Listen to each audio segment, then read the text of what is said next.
falar um pouco sobre uma coisa que eu aprendi a amar nessa igreja. E eu vou falar aqui um pouco. Talvez alguns já saibam, né? Mas eu vou falar um pouco aqui sobre ser batista, né? Batista é um nome, né? O que é um nome? Um nome pode ser tantas coisas, né? Graças a Deus, eu tenho um privilégio imensurável para mim, que é de poder dar uma das disciplinas do Instituto, que é a de História dos Batistas. É uma honra muito grande. Graças a Deus por isso, foi graças a Deus. E lá nós ensinamos eu falo um pouco sobre a história dos batistas através dos tempos, né? Eu explico um pouco sobre se nós somos protestantes ou não, o que é ser um batista, né? Só que o batista foi um nome outorgado a um grupo de cristãos que buscavam ser fiéis ao Novo Testamento. Não foi um nome que eles escolheram, eu quero ser chamado de batista, tipo, o nome da nossa igreja vai ser Igreja Batista. Eles escolheram Batista. Não, foi um nome dado para eles. Assim como o nome cristão, que a gente viu, Pequenos Cristos, que é um nome maravilhoso, né? Se a gente parar para pensar, você ser chamado de Pequeno Cristo, né, é uma honra gigantesca, né? E eles achavam que estavam zombando deles, mas, na verdade, era uma honra gigantesca. E o Batista, a mesma coisa. No passado, era chamado de Anabatista, né? Não era só Batista. Era Anabatista porque são rebatizadores. Então, as pessoas...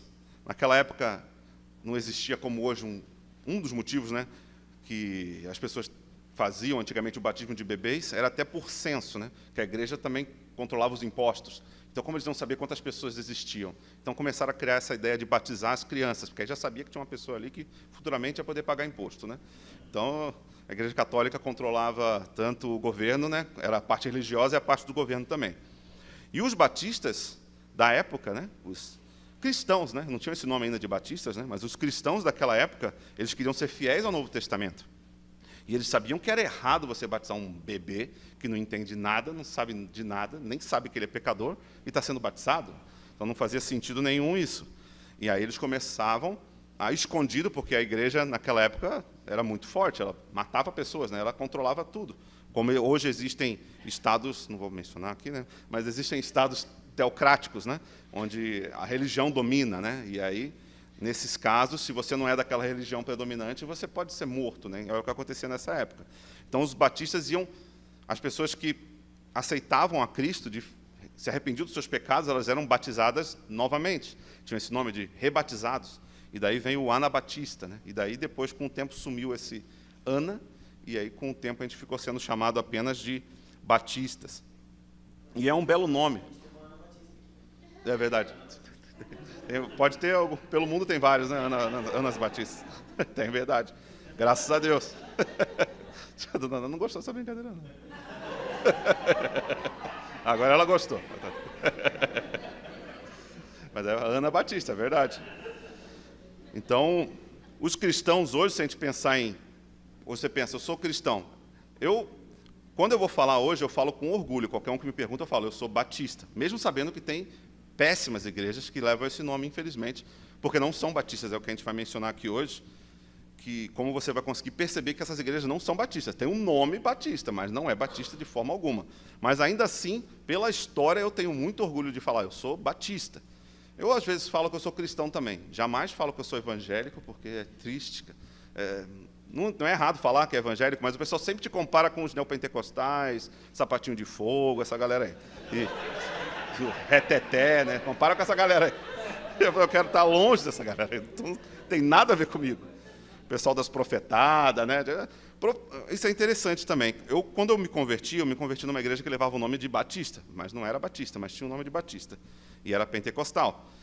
E uma das coisas que eu comecei a questionar é porque eles também eram pré-tribulacionistas, até ensinavam o Apocalipse de uma forma mais ou menos correta, né? Acreditavam no arrebatamento, mas não tinham todo o entendimento que a gente tem aqui, por exemplo, de Apocalipse. Mas tinham um certo entendimento, e eles acreditavam que iriam ser arrebatados, que a volta era iminente de Cristo.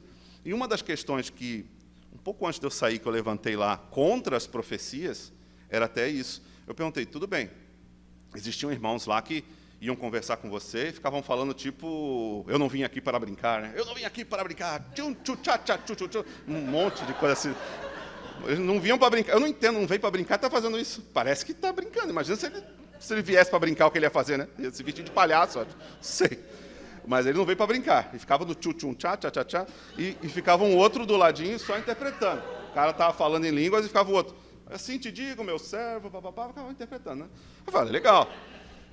E ali eles davam dicas, o Juninho já presenciou isso aí também, ele era de lá também. Então, já sabe disso. Eu não passo vergonha sozinho, sempre passo vergonha com alguém junto. E aí eles mencionavam para você assim, não, você às vezes, era bem assim mesmo, no final do culto você ficava lá, pegava um número, como se fosse um número mesmo, você é o número 6, 7 e tal. Tinha uma fila para pessoas que iam pedir palavra de Deus lá. E aí você ficava na fila, aí ia a sua vez lá, eu queria saber sobre um novo emprego que eu quero ver se vai dar certo, quero saber o que Deus acha disso. Aí tá, aí o irmão falava, tchá, tchá, tchá, blá, blá, blá, falava um monte de coisa em línguas, né? E o outro irmão falava, meu servo, esse daí pode ser um emprego bom, um emprego ruim. Falava o que ia acontecer, e você acreditava, sabe, que Deus está falando, né? Se Deus está falando, muitas vezes você recusava, às vezes, emprego, alguma coisa que você achava que era Deus que estava falando, né? E aí eu questionei isso, eu falei, poxa, no final eu perguntei, mas se a volta de Cristo é iminente, como que alguém pode dar uma profecia do dia seguinte, se a volta é iminente? Ela deixa de ser iminente se você sabe que daqui a um mês vai acontecer alguma coisa com você, ou daqui a um ano. Daqui a um ano vai acontecer isso com você. Então eu sei que em um ano Cristo não vai voltar, porque vai acontecer isso comigo, ou eu não sou salvo, né? Vou ficar aqui, né? Não faz sentido nenhum, né? E aí eu comecei a questionar essas coisas e saí de lá, obviamente, sem essas explicações. Mas para mim foi maravilhoso quando eu cheguei aqui, porque aqui eu pude ver o que é de fato uma igreja batista, né? O quanto desses ensinos. E aqui eu aprendi a amar esse nome batista. Eu posso dizer, com certeza, que eu nunca vou deixar de ser cristão e nem de batista. Batista não é uma marca, tipo, que nem tem assembleia, que nem tem congregação, não é. Batista está desde o início. Você vê pela história cristã, por isso que a gente não é protestante. Tem batistas que comemoram a reforma protestante. Então, legal, foi legal, mas a gente não é protestante, a gente não estava protestando nada, porque a gente já estava do lado certo desde sempre. A gente começou antes da Igreja Católica, a gente está antes de Constantino, antes de tudo isso. Só que o que acontece? Não tem muitos registros, ou tem poucos registros. Obviamente vai ter poucos, né? Porque a gente estava sempre do lado que apanhava, né? Então a gente apanhava, morria, pegava nossas coisas, queimavam tudo. Como você vai ter registro dessas coisas? Mas alguma coisa a gente tem de registro. Se a gente procurar, tem até no próprio site do Davi Nuvem, David Cloud, né? Tem um livro lá que conta a história da igreja através dos séculos, né? E lá ele mostra várias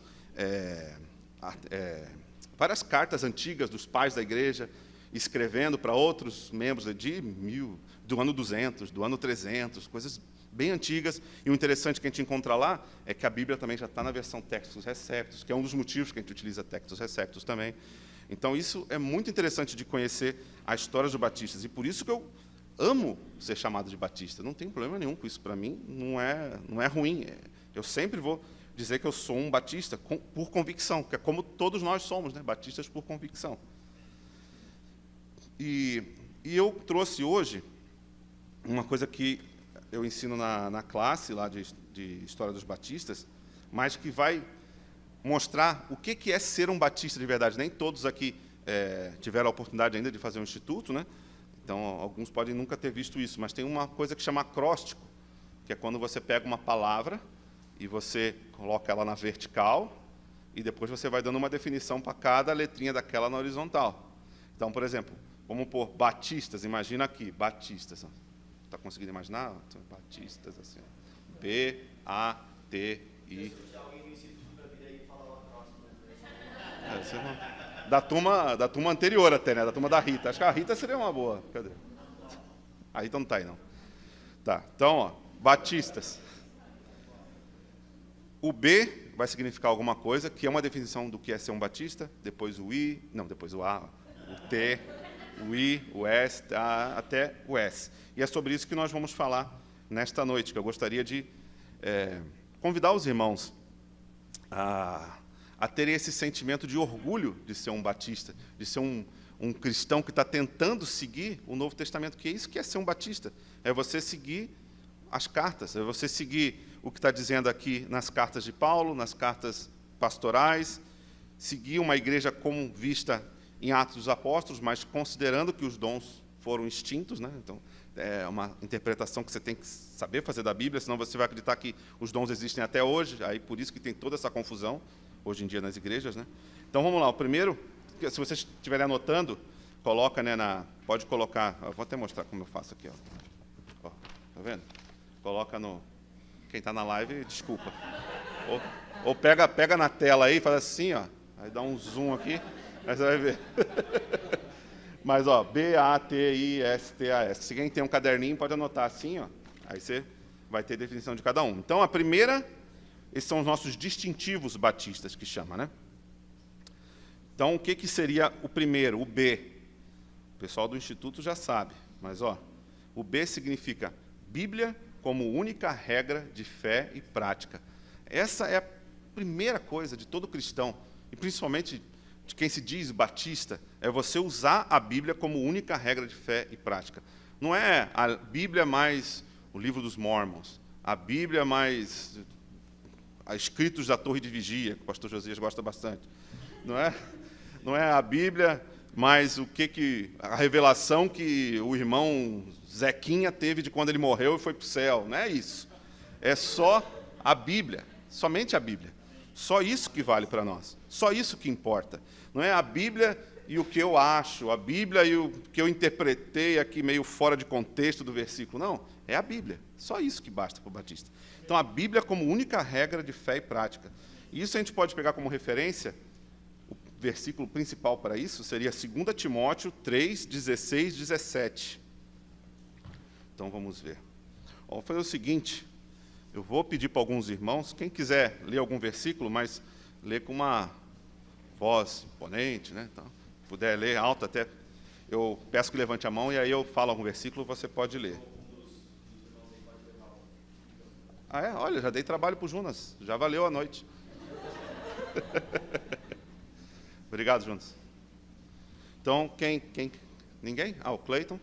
Pode ler 2 Timóteo 3, 16, 17, mais algum, irmão? Algum? Doutor Rogério. Pode ler 2 Pedro 1, 21. Tiago. Isaías 48. Quem mais?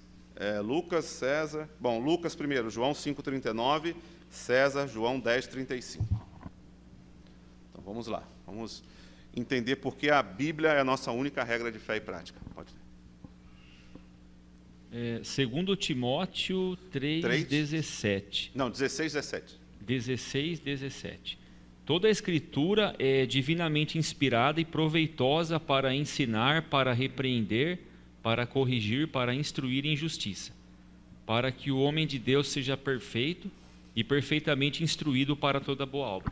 Amém. Toda a Escritura. Agora o próximo foi quem que falou mesmo? Rogério, pode ler. Ah, o Jonas vai. Quer dizer, o Davi Júnior. 1 Pedro 1 e 21. 2 Pedro, tá? 2 Pedro, desculpa. Porque a profecia nunca foi produzida por vontade de homem algum, mas os homens santos de Deus falaram inspirados pelo Espírito Santo. Essa é a nossa Escritura. É a nossa Bíblia. Isaías 48, quem? O Tiago, pode ler. Isaías 48. Seca-se a erva e cai a flor, porém a palavra do nosso Deus subsiste eternamente. Amém. Por isso nós acreditamos no texto receptus. Não vai se perder, jamais. 5,39, João 5,39 foi o Lucas Santiago. Examinais as Escrituras, porque vós cuidarás ter nelas a vida eterna, e são elas as que de mim testificam. Amém. E o César, João 10, 35.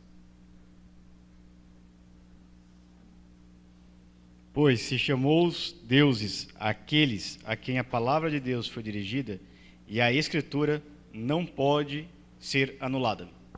Amém. Então a gente vê nesses versículos o poder da palavra de Deus, e por que nós temos somente a Escritura como única regra de fé e prática. Então esse é o primeiro ponto, o primeiro distintivo para um batista verdadeiro, um batista de verdade. Um batista que não tem só o nome de igreja, batista, whatever, mas que é realmente um batista, que segue as Escrituras. Então, Bíblia como única regra de fé e prática. Agora, o A. Tem o B, agora o A. Seria a autoridade de Cristo como cabeça da igreja. Nós temos os nossos pastores, né, que são as pessoas que cuidam de nós, né, que são os servos de Deus que cuidam do rebanho, dados por Deus também, mas acima deles, somente Cristo. Nós só temos Cristo como autoridade. Não existe um pastor mor, um líder religioso de seita, como um Edir Macedo, um R.R. Soares, não tem nada disso. O principal é Cristo. Ele que é o cabeça da nossa igreja. É Ele que mantém a nossa igreja, é Ele que nos cuida de nós, Ele que dá tudo o que nós precisamos. Então, Cristo é o cabeça da igreja, numa igreja batista de verdade. Então, vamos ler aqui, ó, quem pode ler? Você vai levantar bastante. Ó, Efésios 1, 22, 23. Quem pode ler? O Sebastião. Efésios 1, 22, 23.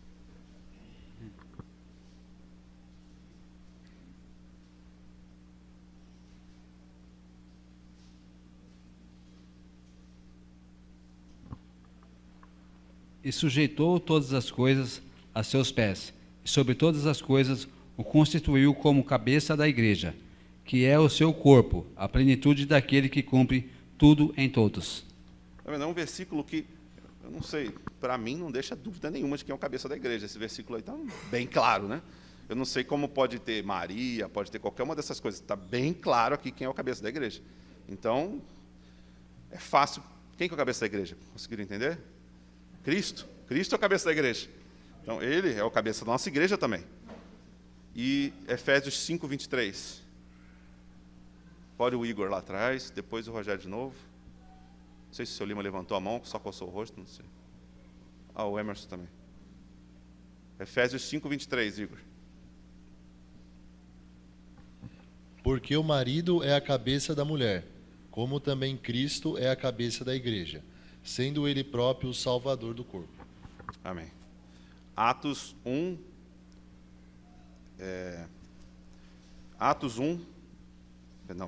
Colossenses 1, 18, Emerson. E depois quem falou foi o Rogério de novo.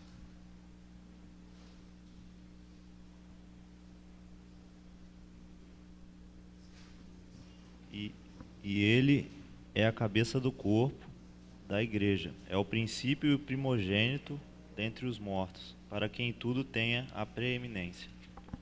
Amém. Tá claro, né? Quem é o cabeça da igreja. Agora eu vou falar um pouco sobre a próxima letra, que é o T, que seria trabalho dividido em 2 ofícios. E quais são esses 2 ofícios que tem na igreja? Pastores e servos, diáconos, né? São pastores e servos, que muitas igrejas também distorcem isso de uma forma que o diácono vira quase um primeiro-ministro da igreja, né? Tem um modo dele mandar no pastor, né? Como a gente já viu em alguns lugares. Então, na igreja só tem pastores e servos. Vamos ver aqui, ó, Filipenses 1:1. Acho que o Rogério queria ir. Pode ler aí, Rogério.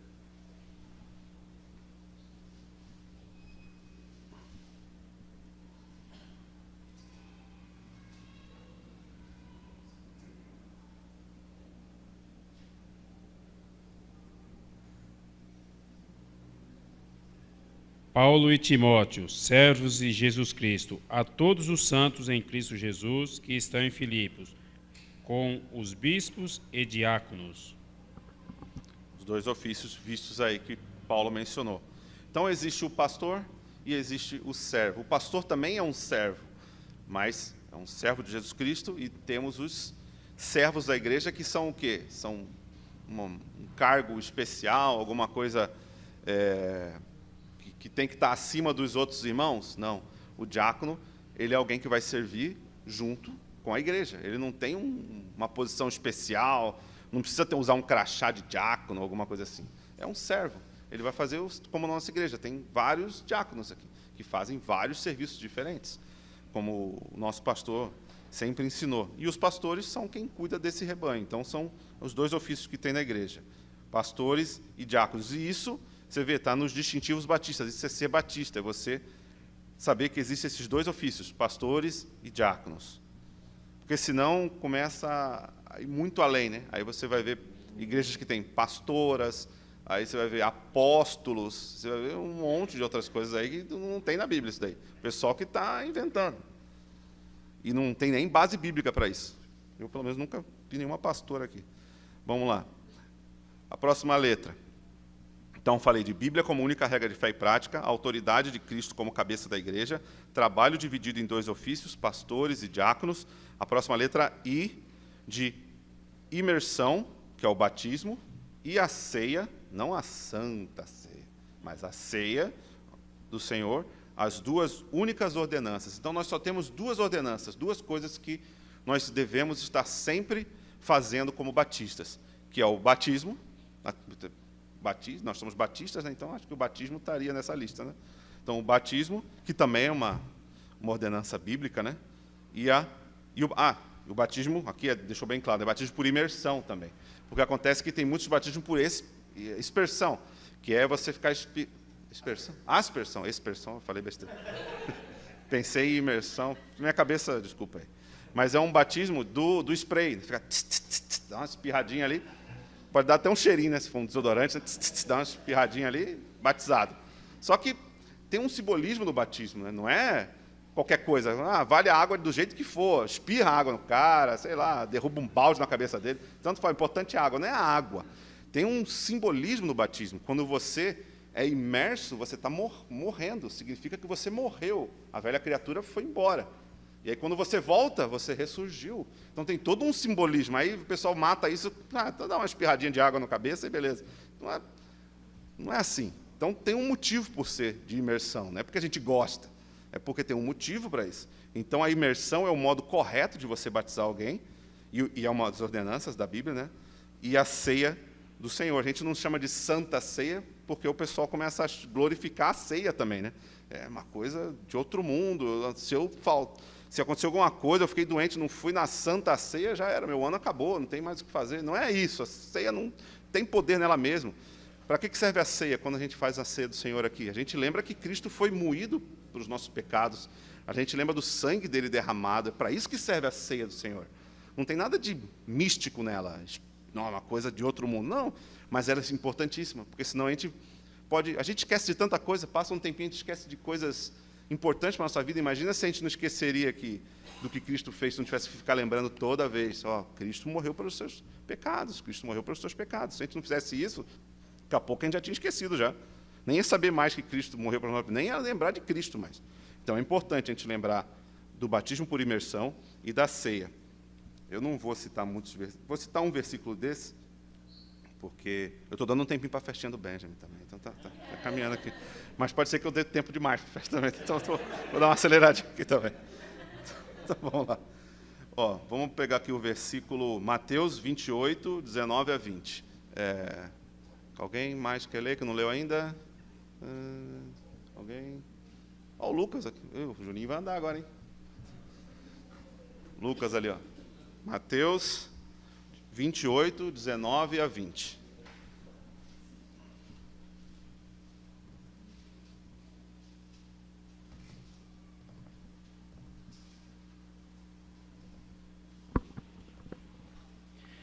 Portanto, ide, fazei discípulos a todas as nações, batizando em nome do Pai, do Filho e do Espírito Santo, ensinando-os a guardar todas as coisas que eu vos tenho mandado.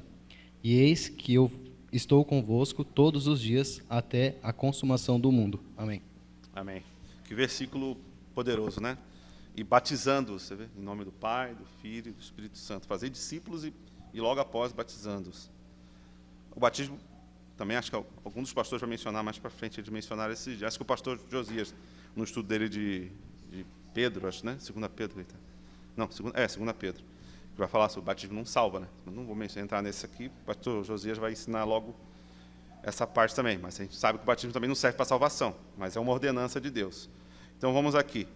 Obrigado, Jonas. Acho que eu vou ler os próximos aqui também para não me alongar mais. Então, já vimos aqui o B, o A, o T, o I. Agora, o próximo é o S. Então, batis. Então, o S de sacerdócio individual de cada crente.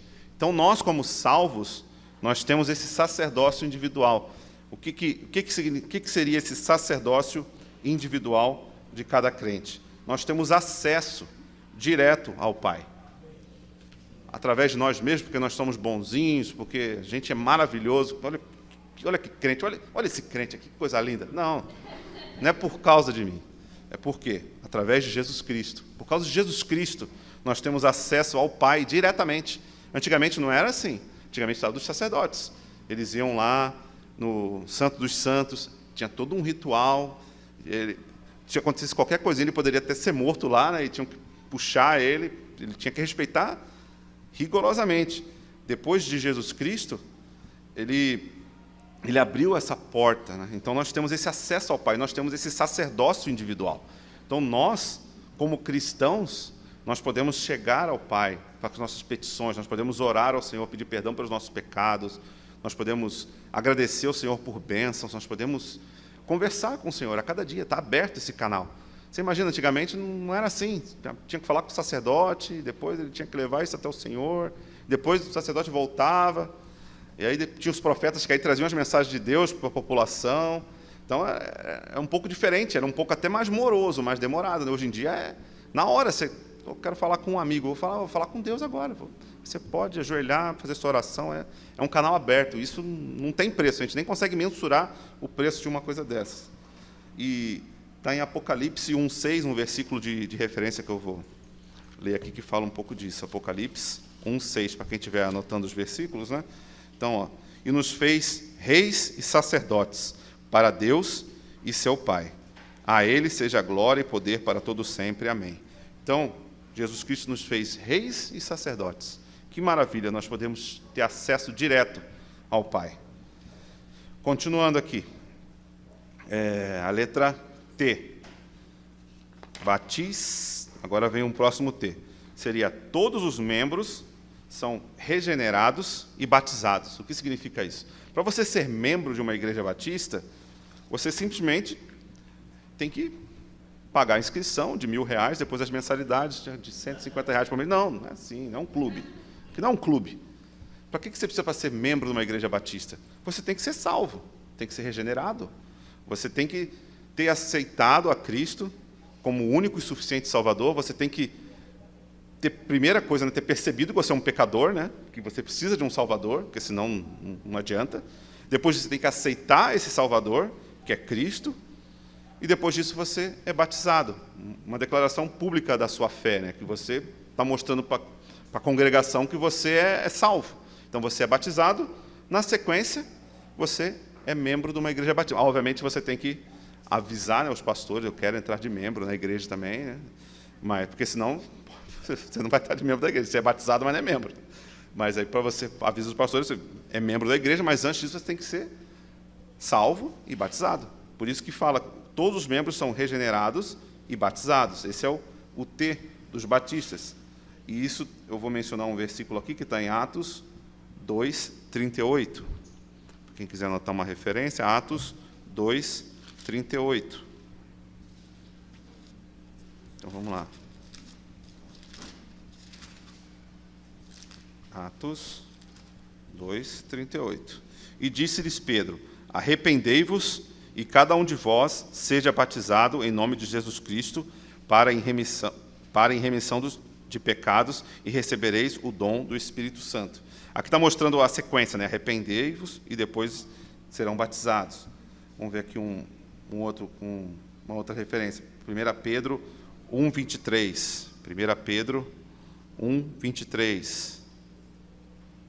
Então, é necessário ter esse arrependimento e depois ser batizado. 1 Pedro 1:23.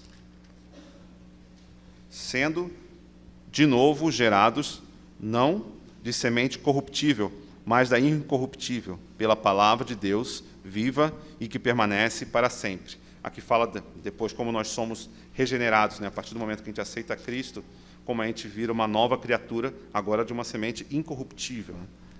Depois, finalizando já quase, ó, falamos do T, agora vamos para o A. Quem estiver anotando, né, então, o A, que é muito importante, é uma das coisas que a gente menos vê hoje em dia, mas é muito importante. A autonomia da igreja local. Isso é uma das coisas que distingue um batista de qualquer outra denominação que você imaginar. Porque a maioria das denominações, o que elas querem é criar uma, depois 2, 3, daqui a pouco tem 1000 igrejas daquela ali, depois tem 5.000 da outra. Aí você vê, e tudo com o mesmo nome, o mesmo formato. Às vezes, as mesmas mensagens são pregadas. Você não sente aquele acolhimento de uma família, né? Você não sente que ali a igreja está tratando da necessidade daqueles membros. Você sente que é tipo uma coisa é um clube, um negócio que é feito para crescer, para dar um crescimento apenas, porque eles estão muitas vezes interessados em algumas outras coisas que pode vir junto nessas igrejas, né? Então, a autonomia da igreja local significa o quê? Significa que não existe um líder batista. Já para pensar isso? Não existe. Você tem um líder de Assembleia de Deus, você tem um líder da Universal, você tem um líder da Graça, você tem um líder da Metodista, você tem um líder de qualquer uma que você imaginar, da Luterana, o nome diz, Luterana, quem seria, né? Então, tem o líder da Luterana, tem um líder dos presbiterianos, eles também têm um líder também, né, que até define um pouco a linha que eles seguem de salvação, que é calvinismo, né? Então, o calvinismo vem de um nome que é Calvino, né? Era uma pessoa. Então, todas essas igrejas elas têm um líder, um exemplo. Agora, se você parar para pensar, o batista, ele não tem um líder batista. Você tem pastores batistas que foram importantes através dos séculos, né? E eu até, com certeza, ponho nessa lista o nosso pastor Larry, com certeza. Mas não existe um líder batista, que é o que fundou as igrejas. Não tem isso. Por quê? Primeiro, porque ela começou lá atrás, com as igrejas do passado. Elas não levavam o nome. A igreja da Filadélfia não era a igreja batista da Filadélfia, ou não era a igreja batista de Jerusalém. Não era. Era a igreja de Jerusalém. Mas, se você analisar todos esses pontos aqui, ela poderia se encaixar hoje no que a gente chama de igreja batista. Porque até hoje, se você coloca assim, igreja de Jundiaí, você não sabe o que você vai encontrar lá, de jeito nenhum. Igreja de Jundiaí, o que é aquilo ali? É uma igreja católica? É congregação? O que é, né? Então, é bom ter essa definição, mas as igrejas no passado não tinham, obviamente, mas elas seguiam todos esses acrósticos, todos esses distintivos batistas. Olha o Jonas aí, ó. Tá vendo? É outro nível, né? Nem à toa que ele é o chefe das lives. É outro nível, pô. Outro nível, pô. Então, é isso daí. Então, a autonomia da igreja local, porque a igreja também batista, ela não tem que dar satisfação para a igreja, tipo, a igreja de Jundiaí não tem que dar satisfação para a igreja de Limeira, ou para a igreja de Sorocaba, ou de Taubaté. Não, cada igreja tem a sua responsabilidade, tem a sua autonomia de fazer o que Deus quer que seja feito ali, de seguir o direcionamento de Deus para aquela igreja. Então, até por isso que é perigoso o que acontece muito com alguns batistas, de ter aquelas convenções, né? Convenção, isso. As convenções, que no Brasil tem 3, que eu lembro, acho que tem até mais. Tem a Convenção Batista Brasileira, Convenção Batista Nacional, Convenção Batista Bíblica, que é a Convenção Batista dos Regulares.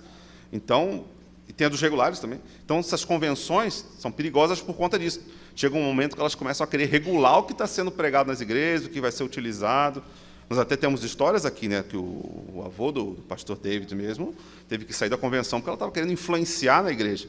E por isso que o batista ele tem que se manter autônomo, porque a gente crê que nós iremos dar conta daquilo que Deus deu para a gente cuidar. Então, quem for pastor aqui, os pastores aqui, o pastor Josias, o pastor David, Deus vai cobrar deles dessa igreja. Não vai cobrar de todos os batistas do Brasil ou do mundo. Vai cobrar dessa igreja. E cada batista tem essa autonomia. E cada pastor batista vai ser cobrado pela igreja que ele está à frente. Então, cada igreja tem essa autonomia. Mas não quer dizer que também que essa autonomia é uma autonomia para pecar também, né? Eu tenho autonomia, agora eu vou usar o MCC 2.0. Como tem um pessoal... Não, o MCC 2.0 seria bom usar, porque é o curso, né? Na verdade, tem igrejas usando o MCC mesmo, né? Adapta as músicas, sambando lá e beleza. Isso daí também, um dia, vão ser cobrados esses pastores também. Não é autonomia para pecar. Eu tenho autonomia, eu faço o que eu quiser aqui. Agora, pode vir sem camisa todo mundo aí. É autonomia da Igreja Batista. Isso não é autonomia da Igreja Batista. Isso aí é loucura. Então, a pessoa tem que utilizar a Bíblia e tem que ter autonomia para poder tocar a igreja. Não para você fazer o que você quiser e pecar como quiser, né? E por último, que também é um negócio meio difícil também, está um pouco até ligado, né? É um pouco ligado com a autonomia da igreja. As igrejas começam a querer ser gigantes e depois elas começam a querer também a mexer no Estado também, né? Aí começam a querer mandar, criar uma teocracia, e começa a ficar perigoso. Então, separação entre a igreja e o Estado e das heresias. Então, todo batista, isso desde a fundação lá dos Estados Unidos, né? Os estados que eram os estados batistas é onde você tinha mais liberdade religiosa. De fato, você podia ter a sua igreja, ter a sua crença, ninguém ia lá te matar porque você não acreditava no que ele estava falando. Então, isso é uma coisa que nós sempre brigamos, que a gente sempre deve ter. Liberdade, separação entre a igreja e o Estado. Que é você, ao mesmo tempo que você sabe, você também não tem que ser um ignorante político, né? De tipo, não manjo nada de política, estou me lixando, né? Também isso. Mas também você não tem que ser um político, né? Tipo, não vou falar que nenhum membro pode ser um político, Deus chama cada um para o que quiser fazer, mas, por exemplo, pastores ligados com político, o pastor tal, que também é o vereador, né? Porque ele vai cuidar do município e da igreja, fica um pouco difícil. Eu não vou entrar muito nesses detalhes aqui para também não falar muita besteira, mas tem que haver, porque às vezes você pode falar alguma coisa, daqui a pouco cai a live, sei lá. Então, tem que ter uma separação entre a igreja e o Estado. A gente tem que saber de política, é importante a gente saber, a gente tem que, não falando que a gente tem que ser militante, né, que nem louco, mas a gente tem que saber da política, saber o que a gente acredita, e principalmente não estar muito amarrado, às vezes a gente esquece que por trás tem outras coisas. Por exemplo, você pensa em líderes que poderiam ser considerados líderes de esquerda hoje. Eles têm nomes, né, de pessoas, são nomes. Mas por trás deles tem uma ideologia, e é a ideologia que a gente combate. Não necessariamente o nome. O nome você diz para avisar uma pessoa ou outra, mas o que você combate é a ideologia. Por que a gente é conservador, mas a gente não é totalmente liberal, por exemplo? Porque o liberal na economia é interessante, mas liberal no moral, não. Então, tem coisas que a gente tem que saber um pouco. Por que a gente não é progressista? Por que a gente não é socialista? Por que a gente não é comunista? Então, são os nomes das ideologias por trás de uma ideologia socialista e comunista, existe um humanismo. E o que é o humanismo? É você pregar que o homem é Deus, então que não existe um Deus. Então, essas coisas que a gente luta na parte política. Aí, óbvio, né, a gente se envolve como cristão para tentar ensinar sobre isso. Mas a gente não se envolve no sentido de que a gente não vai estar... Sim, né? Não vai se candidatar, às vezes. Eu não vou falar... É que eu estou falando o que Deus tem para a minha vida. Né? Eu nunca vou ser um político, não vou me candidatar a nada. Mas eu não sei, não posso avaliar se Deus chamar alguém para ser vereador, prefeito, sei lá. Mas eu creio que o batista mesmo, uma igreja batista, não tem que estar alinhada com benesses, às vezes, políticas, né? Vou receber aqui o prefeito, tal, e daqui a pouco ele dá uma benesse, aí se entra um outro prefeito, aquele prefeito vai bater na sua igreja. É o que a gente vê muito hoje em dia, né? Muitos líderes religiosos muito amarrados com político de todos os lados. Tem líder religioso amarrado com todo político, de qualquer vertente. Eles nem ligam mais para as vertentes. O importante é estar meio juntinho ali para ter algumas benesses, né? Então, o batista em si, ele tem essa separação clara entre o Estado, o que é Estado, o que o Estado tem que fazer, né? Porque se a gente começa a entrar muito nisso também, por exemplo, vamos dizer... um exemplo, né? Mas tem muitas pessoas que são alinhadas com um pensador que é alinhado mais com católicos, e esse pensador católico, vamos dizer que ele conseguisse fazer tudo o que ele gostaria, aí viraria uma teocracia católica. Daqui a pouco está perseguindo a gente. Porque se ele consegue virar um Estado católico, daqui a pouco ele persegue a gente também. Então, por isso que a gente não se alinha muito com isso. A gente entende disso, a gente condena práticas erradas, né? Mas também não segue cegamente, porque a gente não sabe, né? Às vezes pode ser meio complicado. Então, esses são os acrósticos batistas. Obrigado. Eu queria trazer hoje, mais para a gente ter uma noção do que, quando a gente diz que a gente é batista, a gente está dizendo que a gente é isso daí. Que a gente tem a Bíblia como única regra de fé e prática, que a gente considera a autoridade de Cristo, que Ele é o cabeça da nossa igreja, a gente considera o trabalho na igreja dividido em 2 ofícios, pastores e diáconos, a gente considera que o batismo é por imersão, e junto com a ceia do Senhor são as únicas ordenanças. A gente considera o sacerdócio individual de cada crente pode chegar ao Senhor diretamente, sem intermédio de nada, de Maria vai na frente, nada disso. Você vai lá, não precisa Maria na frente, você mesmo pode ir lá. Todos os membros são batizados e regenerados. A autonomia da igreja local, cada igreja tem autonomia de fazer as coisas que Deus está direcionando para ser feito na igreja, e a separação entre igreja e o Estado. Amém? Então, pastor, era isso que eu queria trazer.